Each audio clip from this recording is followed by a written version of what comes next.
नफीस भाई, आप चाहे सबका भला करते रहो पर लोग कभी आपके सगे नहीं हो सकते।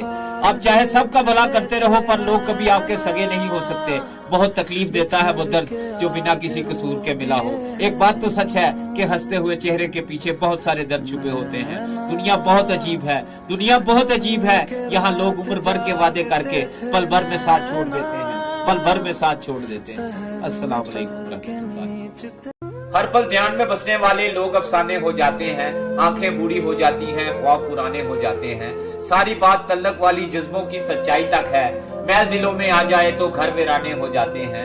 झोपड़ियों में हर एक तलखी पैदा होते मिल जाती है, इसलिए तो वक्त से पहले तिफल सियाने हो जाते हैं।